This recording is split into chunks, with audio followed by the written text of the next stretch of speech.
नमस्कार back to our channel friends. मैं सबका अपने चैनल स्टॉक्स फॉर लाइफ पे बहुत स्वागत करता हूँ। STFL फैमिली डे फिल्म बस वो पता है कि शाम को हमारी एक वीडियो आती है स्टॉक फटाफट या फिर न्यूज़ फटाफट, जहाँ पे वीडियो एक चर्चा ने कौन स्टॉक में क्या न्यूज़ आ रही है और क्या बेस्ट बाइंग लेवल इमर्ज हो रहे हैं। इतना मैं आप सबके लिए होमवर्क करके लाता हूँ। आपसे रिक्वेस्ट है वीडियो के एंड तक बनने, क्योंकि आज के दिन बहुत बड़ी बड़ी अपडेट्स हैं। चैनल फर्स्ट टाइम होंगे सब्सक्राइब कर सकते हैं इस तरह क्वालिटी कंटेंट को सबसे पहले एक्सेस करने के लिए। Now without dealing knee for time, let's begin. इस बात की जाए, कल बीती रात को ऑफ कोर्स डो जोन्स से गैस अच्छी खासी डेवलपमेंट हमें देखने को मिली, बिकॉज जैक्सन होल का जो आउटकम है वो हमारे सामने आ चुका है। ऑफ कोर्स गैस फेड चेयरमैन जेरोम बाबू के कमेंट्री के बाद आप देख सकते हैं कि डो जोन्स में तकरीबन 250 पॉइंट के आसपास अच्छी खासी क्लोजिंग देखने को मिली। और ऑफ कोर्स जैक्सन होल के पहले मार्केट में थोड़ी बहुत नर्वसनेस थी कि फेड के चेयरमैन क्या उल्टा सीधा बक देंगे, बट इसी बीच में गए जो आउटकम है वो मैं दिखाऊंगा। बट यस, इस आउटकम को दोस्तों मार्केट ने थोड़ा बहुत पॉजिटिवली ज़रूर लिया है। आउटकम की बात की जाए, अगर आप मेरे पुराने सब्सक्राइबर हैं, रेगुलर सब्सक्राइबर है, आपको अच्छे से पता है कि जैक्सन होल की बात की जाए या फिर फेड की कमेंट्री की बात की जाए, वही घिसी पिटी लाइन बार बार वो दोहराते रहते हैं कि इन्फ्लेशन अभी भी बहुत ही हाई है। 3% के आसपास इन्फ्लेशन आ चुका है, बट यस उनको 2% के आसपास लाना है इन्हीं हाउ। और उसको लेके वो कंटिन्यू वही स्टेटमेंट दे रहे हैं कि it remains to high. Inflation की बात की जाए, मैं इसी की बात कर रहा हूँ। ऑल्दो उन्होंने एक्नॉलेज तो ज़रूर किया है कि अपने पीक से इन्फ्लेशन काफ़ी फॉलन डाउन हो चुका है। अब दोस्तों रेट हाइक को लेकर उन्होंने क्या फर्दर वो बात कही है, उन्होंने बताया है कि अगर उनको ज़रूरत पड़ी और अगर उनको लगा कि रेट हाइक फिर से करने की आवश्यकता है, इफ़ की बात की गई है दोस्तों, अगर अप्रोप्रिएट रहा तो ऑफकोर्स वो कर भी सकते हैं। लेकिन यस, उनको रेट कट को लेके अभी भी 2023 में कोई भी संकेत दिखाई नहीं पड़ रहे हैं। और उनको ऐसा लगता है कि जो रेट हाइक कंटिन्यू हुआ है ना, वो थोड़ा सा वो होल्ड होना चाहिए। तो ऑफकोर्स गैस इसी को लेके मार्केट थोड़ा कंस्ट्रक्टिव वे से बिहेव किया, बिकॉज ये जो लाइन है ना, ये पहले से सबको पता थी कि वो क्या बोलने वाले हैं कि इन्फ्लेशन अभी भी हाई है, 2% के आसपास एनी हाउ रेट को लेके आना है। और ऑफकोर्स इस साल तो भूल ही जाइए रेट कट। तो ऑफकोर्स यही सब न्यूज़ की वजह से कैसे कुछ सरप्राइज न्यूज़ नहीं आई, जिसकी वजह से मार्केट ने थोड़ा चीयर किया। अब देखना बनता है कि अगस्त के महीने के बाद सितंबर, अक्टूबर, नवंबर, दिसंबर 4 महीना ही है, हम देखते हैं कब तक जो रेट कट है वो हमारे कार्ड्स में आ सकता है। के बीच में गैस BSE की बात की जाए, हिस्टोरिक डे होता हुआ देखने को मिल रहा है। इनके वेबसाइट से गैस मैंने इस फोटो को लिया है, जहाँ पे गैस अगर आप देखें तो एक नया रिकॉर्ड बनता हुआ देखने को मिल रहा है। कल के दिन की बात की जाए, आपको अच्छे से पता है कि अभी तो गैस एक्सपायरी की बात की जाए डिफरेंट डे हो चुका है। फिर निफ्टी का अलग, बैंक निफ्टी का अलग, निफ्टी मिड कैप की बात की जाए वो अलग होगा। कल दोस्तों 10 करोड़ जो कॉन्ट्रैक्ट है ना, वो ट्रेड होते हुए देखने को मिले। मतलब दोस्तों जो वॉल्यूम है वो फिर से ऐतिहासिक वे से बढ़ता हुआ देखने को मिल रहा है। आप देख सकते हैं कि कल के दिन 10 करोड़ 90 लाख के आसपास कॉन्ट्रैक्ट ट्रेड हुए हैं। और ऑफकोर्स का स्पीक OI की बात की जाए, 27 लाख टर्नओवर की बात की जाए, आप देख सकते हैं कि 71 लाख करोड़। मतलब दोस्तों अपने आप में हिस्टोरिक मोमेंट कल के दिन BSE ने विटनेस किया। तो आप समझ सकते हैं कि शेयर बाज़ार में ना क्या ताकत है। जब मार्केट में थोड़ा बहुत यूफोरिया या फिर थोड़ा बहुत बुलिश सेंटीमेंट पैदा होता है ना, वॉल्यूम्स जागते हैं। और डिपॉजिटरी अकाउंट्स की बात की जाए या फिर जितने भी ब्रोकर्स अकाउंट की बात की जाए, उनको तो गैस आने वाले कल में ह्यूमंगस जो डेवलपमेंट है उनके बिजनेस पॉइंट ऑफ व्यू से दिखाई दे सकता है। सिंपल सी बात है दोस्तों, डिपॉजिटरी को फ़ायदा होगा, ब्रोकर्स को फ़ायदा होगा। और दोस्तों आपको बताना चाहता हूँ कि 2023 में अभी भी 23 न्यू IPO आने की बातचीत हो रही है। और आपको अच्छे से पता है कि अभी तक NSTL की बात की जाए वो लिस्ट नहीं है। तो CDSL को इसका बेनिफिट आने वाले 2-4 क्वार्टर में बहुत ही पॉजिटिव हो सकता है। शेयर भले ही नहीं भाग रहा हो, लेकिन जो डेवलपमेंट है रैली के पहले आप देखिए, परखिए, समझिए और इसे होल्ड करने की ताकत होती है। TBO TAK लिमिटेड की बात की जाए, गुजरात पॉलीसोल केमिकल की बात की जाए, वन मोबिक्विक सिस्टम लिमिटेड की बात की जाए, उत्कर्ष स्मॉल फाइनेंस की बात की जाए, सब 200 लाइन लगा के खड़े होते हुए दिखाई दे रहे हैं। के बीच में कैसे कुछ कुछ अपडेट होना अभी बाकी है, जैसे कि बहुत ही फेमस IPO आने वाला है टाटा टेक्नोलॉजीज़ का, ये भी अपडेट नहीं हुआ है। इन्फिनियन बायोफार्मा की बात की जाए, मुक्का प्रोटीन्स की बात की जाए, कैपिलरी टेक्नोलॉजीज़ की बात की जाए, ये भी दोस्तों आने वाले कल में अपडेट होना बाकी है।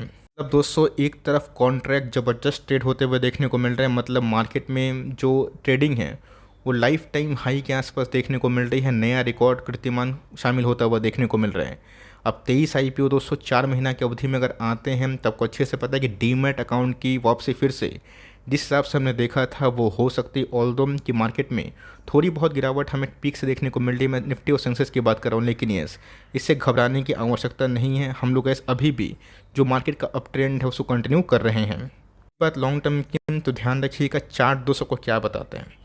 चार्ट आपको प्रीवियस परफॉर्मेंस बताता है, मतलब कि इस फेज से डीमेट अकाउंट की वापसी हुई और बहुत लोग न्यू स्टॉक मार्केट में आए, तो चलिए रैली बन गई। अब दोस्तों जो नई रैली बनेगी ना, वो आने वाले कल का जो घटनाक्रम होगा, इवेंट होगा। अगर आप सोचेंगे कि पुरानी रैली से नई रैली वैसी ही हो, ऐसा नहीं हो सकता है कि रैली इतनी स्ट्रांग ना हो सकता है कि रैली इससे भी स्ट्रांग हो जाए। पूरा दोस्तों फोकस ना, आपको आने वाली कल का जो की ट्रिगर पॉइंट है उसको करने की आवश्यकता है। तो कंपनी का अभी फंडामेंटली बहुत ही अच्छी है, एनएसटी लाता भी है, तो घबराने की बिल्कुल बात नहीं है। बिकॉज ये कंपनी जो लीडर थी, लीडर ही रहेगी। और पिछले कुछ समय से गैस हमने जो देखा है कि न्यू डीमेट अकाउंट की संख्या फिर से खुल रही है, तो इस कंपनी के लिए बहुत ही अच्छा गेम चेंजिंग पॉइंट हो सकता है। बीच में गैस बात की जाए बड़े बड़े ब्रोकर्स की, तो नोमुरा ने गैस इधर पे बजाज फिनसर्व को अपग्रेड कर दिया है। अगर आप देखें 1700 का टारगेटिंग का प्रीवियस था, अभी के टाइम 1800 के आसपास देखने को मिल रहा है। तो बजाज फिनसर्व कौन सी कंपनी है? पेरेंट कंपनी किसकी? बजाज फाइनेंस की।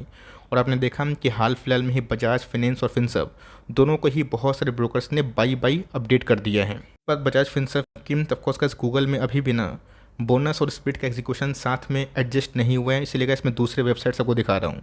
प्राइस की बात की जाए 1500 के आसपास ट्रेड कर रही है। और यस, कल के दिन की बात की जाए निफ्टी के टॉप गेनर में समरूप था। निफ्टी के टॉप गेनर में शामिल होना अच्छी बात होती है। अब ऐसा नहीं कि रिपोर्ट आ गई तो कंपनी जाएगी ही। रिपोर्ट को दोस्तों ब्लाइंडली कॉपी और फॉलो ना करें। कभी कभी रिपोर्ट्स किसी कंपनी के फेवर में आते हैं और कभी कभी उनके अगेंस्ट में आते हैं। हमें सोचना है कि कंपनी कैसा कर रही है। नंबर्स भी काफ़ी इनलाइन थे और कंपनी लीडर है। आपको अच्छे से पता है कि देश की सबसे बड़ी 5 कंपनी में से आती है। फिनेंस जगत की मैं बात करूँ, एनबीएफसी इंश्योरेंस की बात करूँ, तो कंपनी फंडामेंटली अच्छी है। और बीच में तो कैसे हमने 1:10 का बोनस स्प्लिट साथ में इन्जॉय किया था, जहाँ पे एक के बदले बोनस स्प्लिट के बाद 10 शेयर्स में कन्वर्ट हो गए होंगे आपके शेयर, वरना ये शेयर ना आपको 15,000 के भाव पे ट्रेड करता हुआ दिखाई पड़ता। की बात की जाए तो कल हमें 2.5% के आसपास गिरावट देखने को मिली। और दोस्तों कल के दिन एक बड़ी डेवलपमेंट देखने को मिली, जहां रिलायंस ने ट्रेंड को झटका देने के लिए, काउंटर देने के लिए अफोर्डेबल प्राइस में ना जो जूडियो की बात की जाए उनके कॉम्पिटिटर भी लॉन्च होते हुए दिखाई दे रहे हैं। छोटा भाई दोस्तों कहाँ कहाँ घुसेंगे ये तो उनकी महिमा है, लेकिन यस, ट्रेंड की बात की जाए तो ऑफकोर्स इसने कैसे अपने पोटेंशियल को साबित किया।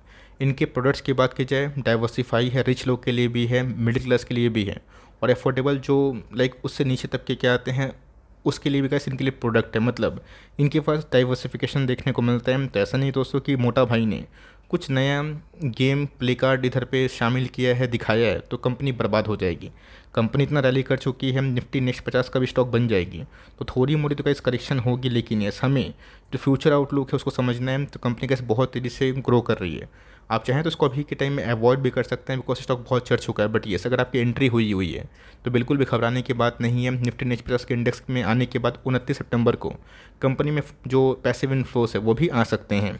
इनकी बात की जाए, आपको अच्छे से पता है बीच में गैस कैरेटलिन को इस कंपनी ने एक्वायर किया था, जिसकी वजह से बहुत सारे ब्रोकर्स का मिक्स कमेंट्री है कि आने वाले 1-2 क्वार्टर में इस एक्विजिशन के बाद शायद इनके ऑपरेटिंग मार्जिन्स थोड़े से प्रेशर में आ जाएं। दोस्तों न्यूज़ फ्लैश हो जाती है, और जब सबको ये बात पता है कि कौन सी न्यूज़ आने वाली है, उस न्यूज़ का इम्पैक्ट दोस्तों ज़्यादा होता नहीं है। अगर बुरी बात पहले ही आ जाए ना, अच्छी बात पहले ही आ जाए, तो मार्केट पहले से ही एडजस्ट कर लेते हैं। ऑल्दो कंपनी फंडामेंटली अच्छी है, और को अच्छे से पता है कि मैंने बहुत बार ट्रेंड को, टाइटन को बहुत ही निचले भाव पे कवर किया था, जब ये 1000 के भाव पे ट्रेड कर रहा था, 900 के भाव पे। ट्रेंड की बात की जाए कैसे गए 700 का स्टॉक 2000 के आसपास गया, आपको पता ही है। ये सब गैस लॉन्ग टर्म में एसआईपी वाला स्टॉक है। और मेरा ऐसा मानना है कि आने वाले टाइम में ना इंडिया का कंजम्पशन बढ़ रहा है, तो ऑफकोर्स ट्रेंड और टाइटन ये 2 अच्छे प्लेयर हो सकते हैं। सीटीसी की बात की जाए शानदार बिजनेस मॉडल है, मोनोपोली 100% प्योर टिकटिंग में है। अब कंपनी की बात की जाए तो बहुत ही लंबा कॉन्सोलेशन फेज कंपनी ने बिताया है। तो ध्यान रखिएगा, जितना लंबा कॉन्सोलेशन रैली उतना सस्टेनेबल होगी। मैंने क्या बताया कि एक समय का इस बबल फॉर्मेशन हुआ था। अब 4000 के ऊपर कैसे आपने बाई किया है, सिर्फ स्टॉक को चेस किया है, वो चीज़ सही नहीं है। अगर 4000 के आसपास आपने बाई भी किया है, मैं एग्जांपल दे रहा हूँ, तो 800 के आसपास आपका भाव होगा। तो अभी भी अगर आप देखें तो बहुत ही मैसिव लॉस में आप नहीं होंगे। यस, लॉस में तो होगा। बहुत लोगों को लगता है कि उनका टाइम वेस्ट हो गया, बट मैंने क्या बताया कि ये शेयर बाजार है, कभी कभी स्टॉक बिल्कुल नहीं चलता। 2 साल के बाद आप बोलेंगे घूम फिर के मैं उधर ही आ गया, लेकिन जब स्टॉक में रैली होती है ना, आपके सामने बहुत सारे एग्जाम्पल से प्रूफ भी हैं कि कैसे स्टॉक 3 साल का पैसा 3 महीना बना के देता है। तो कंपनी अच्छी है, इस भाव पे भी फॉर लॉन्ग टर्म खरीदा जा सकता है, बिकॉज मोनोपोली टर्म्स में अगर आप देखें तो कंपनी मुझे लगता है कि आने वाले दशकों तक ना आराम से सर्वाइव कर सकती है। कोशिश की बात की जाए, मुझे लगता है कि इसके धीरे धीरे जो काले बादल हैं ना आईटी का लेके, वो हट जाएंगे। और जिस हिसाब से गैस बहुत सारे जो आईटी स्टॉक्स में गिरावट हुई है, वो दोस्तों एसआईपी करने का सर्वश्रेष्ठ मौका है। मैं बैंक निफ्टी को लेके बहुत ही बुलिश था। आपने देखा कि 2021 के बाद बैंक निफ्टी ने 2023 में क्या परफॉर्मेंस किया। आज तो मुझे लगता है कि बैंक निफ्टी में थोड़ा बहुत मुनाफा वसूली कभी ना कभी तो होगी, लेकिन यस, निफ्टी आईटी दोस्तों आने वाले 3 साल के लिए यहाँ से बहुत ही अच्छा स्पॉट दे रहे हैं। अब आप टॉप पे निवेश करेंगे बिना हाथ पाँव मारे, मतलब बिना सोचे समझे, बिना स्टडी करे हुए टॉप पे निवेश करेंगे तो गैस यूफोरिया का शिकार हो जाएंगे। ऐसा मत करिए, एसआईपी कंटिन्यू करिए। और इस लेवल पे तो गैस मुझे लगता है ना कंपनी फॉरवर्ड 3 ईयर्स के लिए बहुत रिवॉर्डिंग हो सकती है। उसका जो कॉन्ट्रैक्ट ट्रेड होते हुए देखने को मिल रहा है, नया कीर्तिमान रिकॉर्ड बना 10 करोड़। इससे गैस जितने ब्रोकर्स हैं इनको बहुत ही हद तक फ़ायदा पहुंच सकता है। सो बात की जाए ज़ीरोधा की, एंजल वन की, इन्होंने एक सचेतना पहुंचाई है, मतलब एक सचेत किया है लोगों को कि ऐसे बहुत सारे लोग होते हैं जो फेक पीएनएल डाल के ना अपने सब्सक्राइबर बेस को थोड़ा सा बढ़ा लेते हैं या फिर उनसे मनी डिमांड करते हैं। ये सबसे बचिए, बिकॉज इन्होंने गैस एक नामी हैंडल्स को ना अभी के टाइम ब्लॉक कर दिए है, और जीरोधा ने भी गैस सेम हैंडल को ब्लॉक किया है। मतलब आप समझ सकते हैं कि जनरली गैस एफएनओ में बहुत लोग नुकसान में हैं, बट मैंने क्या बताया कि होप बांटिए तो लोग आपको पूजा करेंगे, है ना। इससे कैसा फंसीएगा मत। यस, ब्रोकर्स के धंधा की बात की जाए, ये गैस काफ़ी यूनिक है। पहले से ही ब्रोकर्स मालामाल थे, आने वाले कल ही मालामाल होंगे। और जितने लोग नए ट्रेड करेंगे तो ऑफकोर्स ब्रोकर्स को फ़ायदा होगा। और यस, जो फेक पीनेल है दोस्तों, जहाँ पे लोग ना डेली बोलते हैं कि मैं करोड़ों कमाता हूँ, अब भगवान भला करे दोस्तों, कौन सच बोल रहा है कौन झूठ बोल रहा है डोंट नो, लेकिन यस ज़ीरोधा ने और एंजल वन ने गए इस नामी ग्रामी हैंडल को अभी के टाइम ब्लॉक कर दिया है। जो मैं बोलूँगा एक वेलकम स्टेप है। इससे क्या अवेयरनेस है ना लोगों तक पहुँचनी चाहिए। सीएल की बात की जाए, ये भी दोस्तों एक अच्छी कंपनी है जो मुझे लगता है कि आने वाले कल में एक रिवॉर्डिंग मशीन बन सकता है। उसकी बात की जाए, लास्ट 1 साल में गैस अच्छी खासी बाइंग करे हैं। इवन गैस जनवरी के महीने में भी इनके प्रमोटर्स ने 40,000 शेयर्स के आसपास परचेज किए थे। तो स्मॉल कैप में गैस कोई रिस्क टेकिंग एबिलिटी आपके पास है, रिवॉर्ड चाहते हैं तो एफसीएल को ट्रैक करें, इनके फंडामेंटल्स को देखें, इनको ऑब्जर्व करें, तो लॉन्ग टर्म में अच्छा खासा फ़ायदा हो सकता है। कंपनी अभी के टाइम ग्राउंड पे काफ़ी अच्छा काम कर रही है। फ्रेंड्स की बात की जाए, आप सबको अच्छे से पता है कि आज 26 तारीख 28 तारीख को दोस्तों मुकेश अंबानी साहब की कमेंट्री आएगी, मतलब एजीएम कंडक्ट करवाएंगे। अब देखते हैं कि एजीएम में दोस्तों रिलायंस ना क्या पत्ता खोल रहा है। ठीक है, जियो फाइनेंशियल सर्विसेज की लिस्टिंग हो चुकी है। अब देखना बनता है कि व्हाट नेक्स्ट, क्या आने वाले कल में घटनाक्रम हो सकता है। तो मंडे के दिन देखते हैं दोस्तों कि मुकेश अंबानी साहब क्या बोलते हैं, और मंडे के दिन जो स्टॉक है वो कैसा परफॉर्म करता है। ये सब कैसे स्टॉक ना लॉन्ग टर्म में एसआईपी वाले ज़रूर होते हैं। इस बैंक की बात की जाए, क्या दोस्तों को बिलीव था कि 300 का स्टॉक 900 होगा?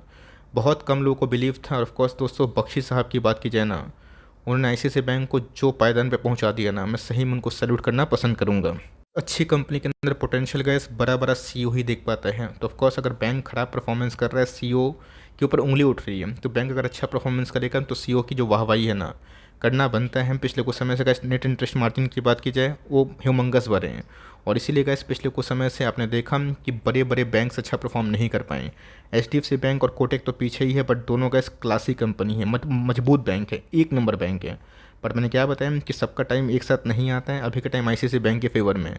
तो अगर आप एसआईपी किए हुए हैं तो कंटिन्यू करें, और लिए हुए हैं तो आराम से बैठे रहें। बिकॉज नंबर्स के बाद मुझे क्या कार्ड्स में कम से कम आने वाले फॉरवर्ड 1 साल में ना 1200-1300 का भाव दिखाई पड़ता है। रही बात एचडीएफसी बैंक, कोटक बैंक, ये गैस आपको एसआईपी के लेवल पे अभी के टाइम काफ़ी डिस्काउंटेड प्राइस में दे रहे हैं, और एमओएस मिल रहा है। टीआर की बात की जाए तो जो गैस इनके एमडी ने बड़ा कमिटमेंट किया, बड़ा कमेंट्री किया, और बताया कि कैसे आने वाले कल में अगर देश डेवलपमेंट के तौर पे आगे बढ़ेगा, अगर साइंस फील्ड में बड़ी तरक्की होगी, तो एमटीआर सीधा मुनाफा ले सकता है। बिजनेस की बात की जाए तो प्रोसेसिंग इंजीनियरिंग में काम करते हैं, जहाँ पे पार्ट पुर्जा में जो जो चीज़ की आवश्यकता होती है वो बनाते हैं। लेकिन दोस्तों इसरो डीआरडीओ उनके क्लाइंट हैं। तो लॉन्ग टर्म में कैसे आपको अच्छे से पता है कि जिस हिसाब से ट्रेंड हुआ है, और जिस हिसाब से कॉमन मैन की फीलिंग है कि नहीं, अब इंडियन गवर्नमेंट को हाई आरएनडी पे खर्च करने की आवश्यकता है। इससे गैस एमटीआर के शेयर होल्डर्स को फ़ायदा हो सकता है। कंपनी गैस बीच में ना 1400 के आसपास भी आई थी, 1500 के आसपास भी आई थी, कवर किया था। और जब गैस हमने फर्स्ट बाइंग करी थी 1000 के आसपास, तब मैंने वीडियो भी बनाया था। हाल फिलहाल में मैंने वीडियो को पब्लिश किया था। तो बहुत लोग अच्छा मुनाफा हो रहा होगा, तो मैं बोलूँगा कंटिन्यू करें। खरीदना चाहते हैं तो छोटा मोटा चंक क्वांटिटीज एसआईपी के तहत आने वाले 6 महीना में धीरे धीरे एक्मुलेशन कर सकते हैं। और जब बड़ा गिरावट हो तो बाई ऑन डिप जैसे कि हम लोग करते हैं, वो भी आप लगा सकते हो। इन्वेस्टमेंट की बात की जाए, आपको पता है कि हाल फिलहाल में गैस मैंने ट्यूब इन्वेस्टमेंट को कवर किया, तो बताया था कि इस कंपनी में इस लेवल को छोड़ना सही बात नहीं होगी, नीचे गिरेगा उस लेवल से तो अच्छी बात है। और उसके बाद इस कंपनी में प्रीवियस कुछ समय में 200 पॉइंट के आसपास उछाल देखने को मिल चुकी है। Gas if I am not wrong 2700 के आसपास पहुंचा था और 10% के आसपास तो नहीं 8% के आसपास रैली हुई है। तो मेरा ऐसा मानना है कंपनी फंडामेंटली अच्छी है, टेक्निकली थोड़ी वीकनेस हमें देखने को मिल रही है। यहाँ पे भी एसआईपी किया जा सकता है और हर 200 पॉइंट के फॉल पे 160 पॉइंट के फॉल पे आप एसआईपी लगा सकते हैं। बहुत ही फेमस ग्रुप को बिलोंग करते और कंपनी ने पिछले कुछ समय से ऐतिहासिक नंबर्स भी पेश किए हैं। ठीक की बात की जाए, मुझे लगता है गैस कि अभी के टाइम भले ही कंपनी ना चले बट येस लॉन्ग टर्म में गैस ये कंपनी ज़रूर चलेगी। मुझे लगता है कंपनी के जो नंबर्स हैं वो काफ़ी इनलाइन थे, बट चूँकि मैंने क्या बताया कि जो कंपनी अभी के टाइम एक्सपोर्ट में अच्छा काम कर रही है उसमें स्लो डाउन है। बट येस मुझे लगता है कि ऐसे Q2 के नंबर्स के बाद ना Q3 और Q4 एक बहुत ही गेम टर्निंग पॉइंट हो सकता है बहुत सारे केमिकल स्टॉक को लेके। ये देखना बनता है कि कौन सी कंपनी अपने मार्जिन्स को लेके ना काफ़ी एग्रेसिव काम करेंगे। वैसे मैंने कंपैरिजन वीडियो बनाया था फाइन वर्सेस विनाती, मैंने दोनों का आउटलुक आपको बताया, दोनों के फंडामेंटल्स को कंपेयर किया। अब बहुत लोगों को विनाती पसंद है बिकॉज ऑफ इस कंसिस्टेंसी, और बहुत लोग को फाइन। तो गाइस जो कंपनी आपको अच्छी लगती है उसको होल्ड करें। और इस लेवल पे कैसे अगर आप SIP कर रहे हैं तो मुझे लगता है कि आने वाले 3 साल में ना आपको बिल्कुल भी पछताना नहीं पड़ेगा। गैस मेरी कमेंट्री आवाज़ को लेके होगी। आज मैंने क्या बताया कि फेड की कमेंट्री क्या आ रही है कि मैं रेट कट तो भूल ही जाइए नहीं करूँगा, और हो सकता है कि रेट हाई भी करूँगा। तो ऑफकोर्स गैस इतने ख़राब न्यूज़ के बावजूद भी स्टॉक की बात की जाए 1600 के आसपास ट्रेड कर रही है। जब रेट कट शुरू होगा तब को अच्छे से पता है कि लोन्स बिकेंगे, लोग अफोर्ड कर पाएंगे, तब तो गैस इनके बिजनेस ना बहुत ही अच्छा परफॉर्म कर सकते हैं। फंडामेंटल्स की बात की जाए वो काफ़ी इंप्रूव्ड है। मैनेजमेंट की कमेंट्री की बात की जाए वो भी तो गैस काफ़ी बुलिश है। अब ऑफ कोर्स रेट कट होगा तो रियल इस्टेट और साथ ही साथ जितने भी हाउसिंग फाइनेंस के बिजनेस हैं ना वो काफ़ी बूम कर सकते हैं। टाइम देना पड़ेगा, वरना अगर आप सोचेंगे कि बिना टाइम दिए हुए पैसे बन जाए वो काफ़ी असंभव बात है। लेकिन ये एक चीज़ तो कैसे अच्छा हुआ जो फ्रॉड था वो निकला, और 60 का पी जो कंपनी कमांड कर रही थी आज 30 के नीचे आ गई है। तो कंपनी अच्छी है। जितने भी हाउसिंग फाइनेंस वाले बिजनेस को अपने होल्ड किया है ज़रूर मैं कंटिन्यू करने की सलाह दूंगा। और ऑफकोर्स इसको छोड़कर अपने NBFC में निवेश किया है ना उसको भी होल्ड कर सकते हैं। आने वाले 6-7 महीने में गैस मुझे लगता है कि NBFC में ना गजब का जो चेंज है लाइक ना साइकिल में वो हमें दिखाई पड़ सकता है। बिकॉज रेट कट में हमेशा NBFC अच्छा परफॉर्मेंस करते हैं। आपका क्या व्यू है कमेंट बॉक्स में बताइएगा, और प्लीज़ वीडियो को लाइक करिएगा अगर आपको पसंद आया होगा तो, और चैनल फर्स्ट टाइम होंगे सब्सक्राइब करके बेल आइकन को प्रेस करना भी ना भूलिएगा। तो गैस मिलते हैं जल्दी ही, तब तक के लिए bye. Thanks for listening friends, God bless you all.